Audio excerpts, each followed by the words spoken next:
Welcome to A1R Psychic Radio here on Moonstruck TV with the Amanda Hall Psychic all the way from the Gold Coast. Well, if you're in America, I know that you're getting ready for the 4th of July celebrations, and it's a little bit early here for that, I suppose, but we don't celebrate it here in Australia, but we'll certainly party on with you guys when the 4th comes around later in the week. So get ready and have a lot of fun because it's your special time of the year to celebrate.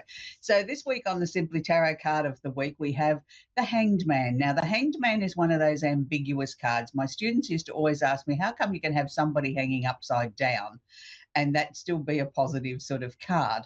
Well, it is, because it's getting stronger in oneself after a lot of deliberating and delaying in your life. Now, look, I'm sure there's been plenty of times in your life where you've had an issue and you've flipped-flopped around, you've gone from one side to the other, sort of looking at something, trying to work out what the best solution is. Now, when this card comes out, it means that you finally got the answers, that, you know, after all the deliberating and delaying, all the agonizing, all the sleepless nights, all the times that you've tried to look at it from every possible angle, you finally come to a decision. And now this decision has to be final. It's the only one, in a sense, that can be made under the circumstances, because you've explored every possible outcome for this decision to sit comfortably with you and be the right one, the only one that you can make under the circumstances. So look at it in a different way now. The Hanged Man is actually a very positive card. It's not a negative card. It's a card of deliberation, delaying, of really sort of researching everything and finally getting to the truth, or getting to an answer that you can say, well, this is the best one at this point in time, and I'm very comfortable with that. And that's a really important place to be, because for many of us, we have decisions to make and we sort of agonize over whether I'm making the right or the wrong decision. But sometimes there is no other solution, that this is the answer for now. You know, it may not be the same decision or the same choices you'd make in a week from now or a year from now, but at this precise second, this is the best choice or the best decision that you can make. So next time the Hanged Man comes out in a reading, you'll know how to sort of look at this in a very different sort of way. So we're going to move on to the astrology section. Look, the planets are finally starting to move, and I'm getting a little bit excited about that because it gives me something a little bit different to talk about, you know, where we seem to have been repeating ourselves for such a long time, with some of the slower moving planets taking such a long time to move their energy from one sign to the other. So happy birthday to all the Cancerians. Look, I have lots of Cancer people in my life, and they're really special and unique people. A lot of people see Cancers as being weak. Don't ever underestimate a Cancer. They have a tough shell. They can be as tough as nails when they need to be, but there's also a gentleness and a kindness that comes through. And I think one of the most famous Cancerian women, particularly that ever walked this earth, was Princess Diana. And another one that springs to mind is Mother Teresa. Now, you know, both of these women had beautiful energies. They were very humanitarian. They cared for people. But particularly with Princess Diana, she always gravitated toward the babies and the small children, and she was in her happy place with that. And that's sort of one of the things that we sort of tend to overlook a little bit about Cancers, male and female, that they have a very nurturing side to their soul, and they need to be around little people. That gives them a sense of peace. It gives them a sense of hope and direction for the future, that, you know, if you can go and snuggle up to a little person and smell that beautiful baby smell, that it gives you hope that the world is not such a bad place after all. So happy birthday to all the Cancers. So with the energy in Cancer at the moment, it's not just the sun. We also have Jupiter has moved into Cancer. Now, Jupiter will be sitting here for approximately 12 months, and it will be really shining light on Cancerians. So if you're a Cancer or one of the other water signs, which is Scorpio, Pisces, or the opposite sign of Capricorn, this energy of Jupiter will wash over you over the next 12 months. It'll just wash over the remaining 8 signs, not quite as intense as it was. It'll just be a nice sort of gentle little wave break every now and then. But for the water signs, it's really going to be a time to shine. So Jupiter here, particularly for Cancers, is saying this is your time. This is your time to sort of bring about into the world what you want. It's a very lucky time. You can expand your world. This is the time to go for that new job, ask for a pay rise, you know, really expand your horizons out and do it in a confident sort of way. Don't hold back. You know, if you really do believe that you deserve a pay rise or you deserve a promotion, now's the time to put together the package and go in and knock on the boss's door and present your case. And I think you'll be quite sort of the boss will be sort of a little bit taken back that, your forwardness and your confidence and, that you really sell it to them, that you really are the right person for the job, or you've worked hard and you deserve this. So it's a very important time. So don't sort of hide your light under a bushel this year, please, Cancerians. It's your time to shine.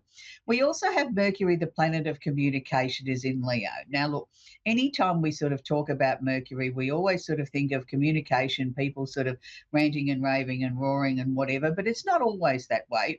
Communication can come in many forms. It can be in, today's modern technology, text messages and emojis and messages of some kind, emails, things that get sent down electronic devices these days, not just telephones and writing letters. I mean, writing letters is probably a thing of the past, but isn't it nice, though, to get a handwritten letter in the mail or a nice handwritten card instead of one of these digital forms?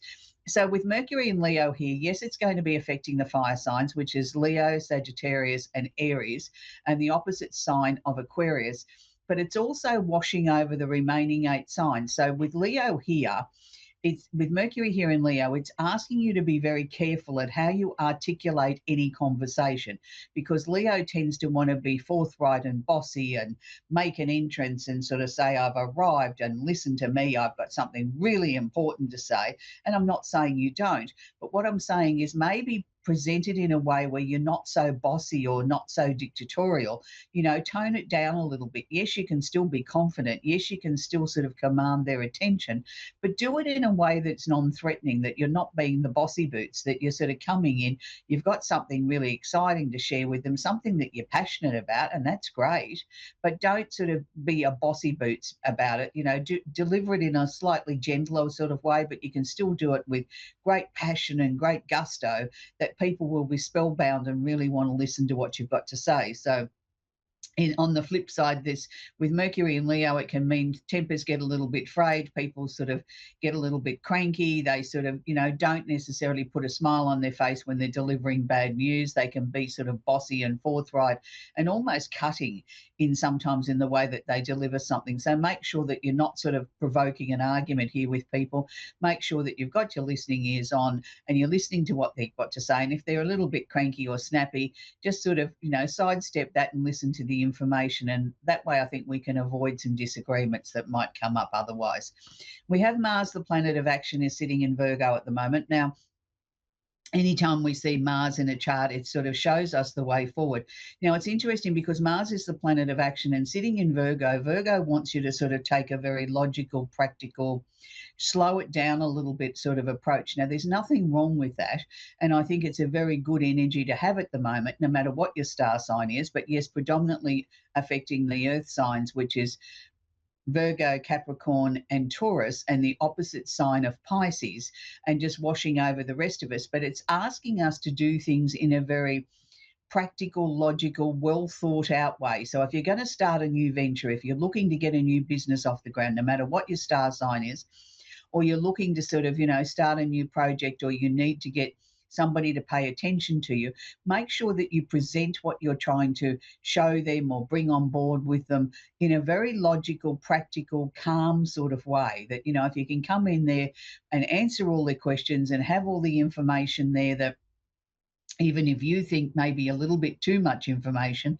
at least you've got it there. They can always ask a question. They can always say, woo, that's enough. I don't need any more information. I've made my decision. Or that's great. Can I take this away? Can I give it a little bit more thought? Can I read over your proposal? Email it to me, fax it to me, whatever. So you're giving them options, that there is a lot of information there and you've done your homework. It's very well researched. This is the time that if you're trying to get something new off the ground, that you have to make sure that you've done your homework and you've got everything very, very prepared. If you want somebody to listen to you and listen to your pitch, this is really important. And I know that comes under the heading of sort of almost of communication as well, but if you were to couple these two together, Mercury and Mars together, if you were going into a bank manager to put a pitch to get a loan, you want to go in there feeling very confident, not being bombastic or bossy, but being confident, being able to lay out your plans, lay out your business proposal, and sort of show them that you've really thoroughly researched this and you are confident with what you're presenting. You've got more chance of the bank manager giving you a loan and listening to you than you have if you go in there meek and mild and bossy, or go in there unprepared, you've got to go in there with a certain amount of confidence, but also show them that you've done the work that deserves the opportunity to be looked at. That, no matter what you're approaching in life at the moment, do it with this determination that you've done the homework, you've got the answers, you know where you're going, you know what you hope to achieve. And then if you pull off what you're hoping to achieve, that's great. And if you don't, well, you gave it your best shot. You couldn't have done any more. So we also move now on to two planets that have just moved out of Pisces not that long ago and are starting their trek through Aries, which is Saturn, the planet of discipline, and Neptune, the planet of illusion, delusion, and creativity. So it's a really sort of odd combination to have sitting together, conjunct or holding hands together at the moment. And they're both sitting in Aries and will be there for some time, and for a number of years now. So with Saturn sitting in Aries, and I know a lot of Aries friends of mine and colleagues and things like that are really finding this very, very uncomfortable, because Saturn's coming in and saying, okay, now I want you to become very disciplined, very structured. I want you to start listening. You've got to start doing as you're told. And dare I say, an Aries being told what to do, that doesn't sit very comfortably.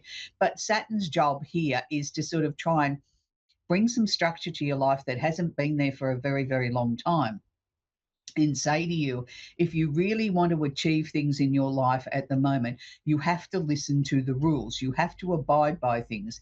And for some people, that means tightening their belt, sort of not spending as much money, or taking a different direction in life, maybe listening to their partner more, other people around them.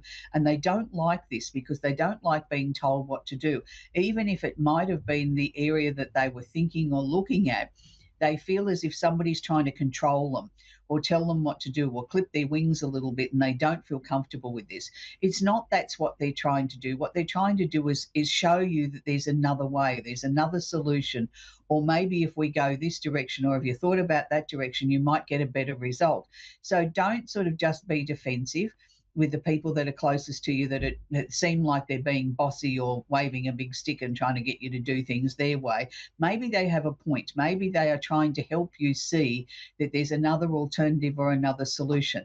Now, also with Neptune here, Neptune, yes, can be deceitful, but I don't like to look at Neptune on a deceptive level. I like to look at Neptune on a creative level, that Neptune can bring about inspiration, opportunities, things that we hadn't thought of, things that can come out of nowhere.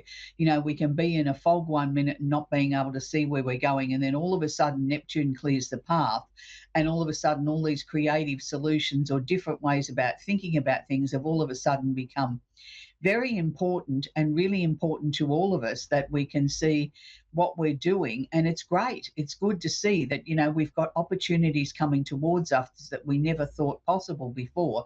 And this can come about by Neptune. So don't always look at Neptune in a negative. Look at Neptune in a way that if there is a fog, or if things aren't going quite the way that you need them to, or you expected them to, or you wanted them to, maybe there's another solution that's going to come in fairly soon that you haven't thought of yet. So be open to that.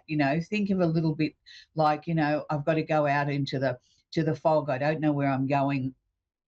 I don't know where the road is, but all of a sudden the sun shines, the fog lifts, and I can see everything very, very clearly. Well, that's sort of how Neptune sort of works. And here, with it being in Aries, yes, it's asking you to rely on yourself. It's asking you to put that me first energy into it, but it's also asking you to have your listening ears on and listen to what other people are suggesting might be the way forward. So finally, we're going to wrap up the astrology section with Venus is conjunct or holding hands Uranus in Taurus. Now, Venus is the planet of love and affection, and Venus actually rules Taurus, so it feels really, really comfortable here. So Venus is saying, let's bring about some things in your life, things that make you happy, things that make you feel comfortable, things that make you sort of, smile and all those sort of things. But with conjunct or holding hands, Uranus is saying things can come out of nowhere. Now, Uranus has been sitting in Taurus for a very, very long time now, winding up his energy here. So it's really interesting because Uranus is now going to gain a bit of momentum. Now, this is going to affect the earth signs, which is Taurus, Virgo, Capricorn, and the opposite sign of Scorpio. So even though you might be sort of trying to bring things into your life that make you feel comfortable, make you put a smile on your face, that, you can go, oh, an hour over, isn't that a nice couch I've just bought, and all those sort of things. But be aware there may be a problem price to pay, because Uranus here is saying, what have you not dealt with? I've been here for a very long time. I've been stirring your life up. I've been trying to make your finances better. I've been trying to make you feel more secure. But if you haven't listened to the warnings or the suggestions or the things that I've suggested to you, then things might get a little bit hairy here, because Uranus is like the bolt of lightning. It can strike out of nowhere. If you haven't been working with the energy, or you've ignored the energy, Uranus will come along, will create changes, and will make things happen very quickly that you sort of thought that you'd got away with or avoided or didn't want to look at. So make sure that you're working with this Uranian energy so that it doesn't have to have a negative effect. It can have a very positive effect. On the flip side, things can happen very suddenly that are really positive and can bring about golden opportunities in your life that you never thought were possible. So I hope you enjoyed the astrology section. We're going to take our first caller now, which is Lisa in Howell in New Jersey. Are you there, Lisa? Hi. Yes, Hey, I'm Lisa, do you here. have a question I can answer for you, sweetie? Yeah, I'm just I've been going through a few things in my life, and I just kind of want to know if things will work out. Yes, they will. I'm sorry to hear that you've been going through some things in your life, Lisa, but as you were sort of explaining to me what your question was, they were showing me the symbolism for endings, change, and transformation. Now, when something comes out that strongly, as you're sharing with me what your question is, that's a really, really positive sign, saying, okay, we've been through a lot of things are coming to an end, things are coming to a close. Don't look back and regret any decisions or choices that you had to make. Look back and say to yourself, well, I did the best I could do at that time, and now I'm ready to sort of move forward more. It's interesting because I'm still seeing some sort of tears or letting go of some emotions. And I'm going to say, just let that flow, Lisa. Don't sort of try and dam everything up. If you're not having a good day, accept that you're not having a good day. Tomorrow's going to be better. Tomorrow's going to be different.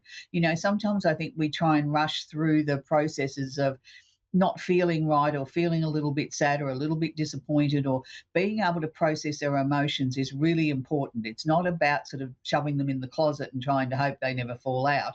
We have to work with those energies, because if we don't work with those energies and clear them or own them, then we can't allow the next lot of energy to come in behind it, which quite often is more positive. So the fact that you've been through some really tough times, and I'm not just talking about this year, I think it's gone on for 2 or 3 years now, and it's sort of built up to a point that you think, I don't know that I can take much more.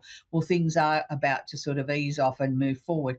So they're showing me by August, which is next month, that there's going to be some really big things for you to start to smile about. It's like you're going to start to feel the winds of change in the air. You're starting to feel more positive, but also you're sort of starting to see that the fruits of your labours, the things that you've worked hard on, are starting to come to fruition. So are you looking for another job, Lisa? I haven't. I'm out of work, but I haven't been looking. No, but you're sort of getting close to sort of looking for a job? Yeah, possibly. Yeah, I'm going the through a reason I medical asked thing, that. so that's my thing. Right. Okay. Because what I was sort of seeing as from next month, it was sort of like there was an opportunity here for more work, or an opportunity for a new job, which sort of, really helps with the financial side of things. So if you've been going through something medical, we must be getting close to the end of that, or getting some solutions, some answers, and being able to get you well again, so that you can start to take the reins of life. So has this been an ongoing problem, has it? It's not just something that's been a couple of weeks. No, it's been a while. Yeah, because they were showing me that this was I would have taken it back to 2 years when things started to sort of change, not necessarily at the worst part, but it's been a Yep. gradual progression since then. And, you've needed to try and work through many things. But look, I think we're getting to a point now where they will give you some answers as far as your health. Yes, you might have to make some adjustments, and you might have to accept that things are never going to go back to being what they once were. And this is the new normal for you. But I feel that you will be able to take on work, and that will sort of ease the financial pressures, and sort of, it's like slowly but surely the ball keeps rolling, and we're starting to gain some momentum, and you'll have a lot more to smile about soon. But I don't know that they're going to find an actual cure as such, but I think they'll give you Okay. a series of things that are going to help you to live a more normal life. Perfect. Yeah. Thank So you. That anyway, you've makes got a me lot. feel good. What, sweetie? I said that's good to know. It makes me feel, encouraged. Yeah, that you've got something to hang on to, that, there's some positivity, some Exactly. light at the end of the tunnel. And that's good, because once we're able to get some solutions like this, and you can, then slowly start to ramp up and go back to work, even if it is only part-time to begin with, at least it's going to boost your confidence and feel like you're taking action again in your life, where everything has felt so hopeless for such a long time. And you started to question whether or not you were imagining it, and you certainly were not imagining it. Nobody just found the answers, but they are getting to those. So keep positive, Lisa. Things are on the upward swing for you, sweetie. Great. Well, thank you. You're very welcome, sweetie. We're going to talk with Victoria in Brooklyn in New York in the USA now. Are you there, Victoria? Yes, I'm here. Do you have a question I can answer for you, sweetie? Yes, I wanted to know how the next 6 months will look if I'm if there would be like another job opening up soon or something. Okay. All right. I can certainly look at that for you, Victoria. Really, really interesting, because the energy around you at the moment is like a bouncing ball at the moment, Victoria. It's like I'm bouncing here, I'm bouncing there. And it's sort of like, I want to tell you to sort of stand still just for a second, because I want you to sort of gather your energy together so that you can sort of focus on what it is that you're looking to change. You've asked about whether or not there's going to be another position or another job coming up for you. Look, I do feel there's going to be, but I don't think it's going to be as early as what you'd like to see it. They're not showing it to me as a strong possibility of what you really want. I'm not saying that there couldn't be other job offers before this, but what you really want, something that would make you really sing and sort of say, that's exactly what I'm looking for, till about September or October. So I'm not going to say don't keep looking up until then. I'm not going to say don't apply for things, but just be aware that that really perfect sort of fit may not come until much, a little bit later in the year. And it's interesting, because you've been toying with this idea on and off for most of this year, at whether or not it's time to look for another job, or should I give it a little bit longer where I am. And it's got to a point now that you know that you can't necessarily, there's no opportunities where you are for advancement, and you're sort of feeling as if it's time for sort of change. Have you also sort of just finished some sort of study, or been doing something that could enhance the opportunity to change your job? Yeah, I actually have been studying for MRI, so I'm still in the program up Mhm. until next April. Right. But that to me is going to help you get where you want to go. The fact that you've already committed to that, you're already part of the way through the course, is showing the future employer that you're motivated. You know what I mean? You don't just wait until somebody suggests something, that you're proactive. You get up off the couch and you do things for yourself. So it's good. So I do actually feel Yeah. that there's a new job. And I think the company that you'll be going to work for, to me, is bigger than where you've been in the past, but it's also very positive. It's a very progressive sort of company, like they move with the times, and that's good too. And if they see an employee that really wants to sort of get ahead and push themselves, and is happy to sort of take on an extra workload or take on some extra study, they encourage that. They sort of work with you, so that's great too. Have you just moved house, or have you changed something around where you're living? Because I get this feeling of change. Um, well, the thing is, who I work for, I stay with her for a few days and then I go back home. Right. Okay. So, So if you leave this yeah, job, that'll be a change, won't it? You won't be there a few days a week then. yeah, I think that I was having car issues, but I should get my wheels back on the ground in another week or so. So I think like I won't be Mhm. staying here as much. I stay here because I Right. do home health anyway, and I take care of a lady. So I guess I was just kind of Mhm. like wondering if that, any difference will be there. But that's probably the change that you see, maybe.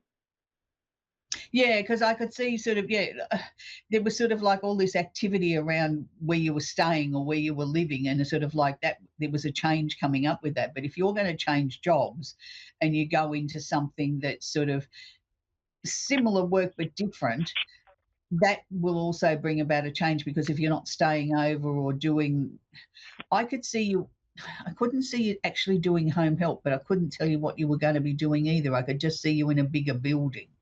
So whether or not your work's going to take you into sort of more of a hospital environment or something where you go in of a day and come out of a night, it was sort of different to what you're doing now. Okay. But it's Okay. still That in the makes sense. same line of work, and your study's still helpful with it. It's not as if it's taking that away from you. It was sort of like, Mm-hmm. this is going to take you into a whole different new direction. And I felt really excited about it. So, with the study that you're doing, was that going to take you into a different branch of this sort of work? Yeah, so it's basically MRIs like for scans and stuff for Right. humans and Okay. their So this body is and sort of things like, like that. Yeah. yeah. Okay. Yeah. Oh, yeah. That fits more with what I was seeing. Sort of, I didn't see you doing like nursing care in somebody's private home. To me, you were going into a big building and out of a big building, and it was sort of like, yeah, and it was a big company. They had many branches, so that would fit then. Yeah, if you're going into that sort of work, that's great. But they're not particularly worried that you're not finished your qualifications. It's like you're coming into the job, and the job will grow with you as you become more qualified, and that was the important part about Okay. this. And that was good. Do you know Okay. what I Because mean? yeah, I do clinicals. Yeah, I do Yeah. clinicals at the end of the week, and like I do my training, and there's a guy who trains me at tech and things like that. Hmm. Yeah, so as I said, it's not going to come up till about August, September, maybe even October, but just be aware of that. It's good. It's a good change. So that's where we're going to leave Victoria now.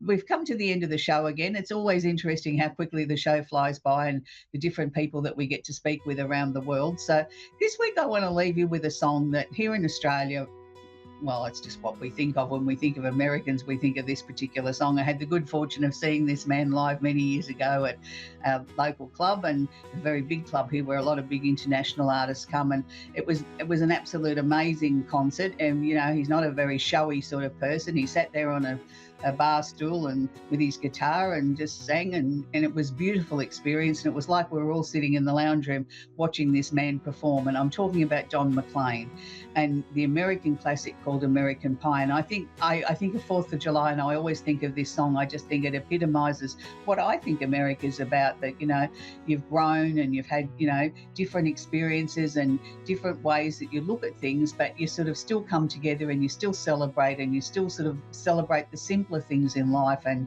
you understand who you are and who your history is, and everybody's welcome. And that's what I think of when I think of this song. So enjoy Don McLean with American Pie. It's a beautiful song, and I particularly favour the longer version, the one that goes forever with all the beautiful lyrics and the words. And I know it took him a long time to write the song, and I think it's a classic, and it'll always be a classical song that'll go down in history. So until next week, enjoy the 4th of July if you're in America. Here in Australia, we don't celebrate it, but I'll have a cup of coffee and celebrate with you. So until next week, bye for now.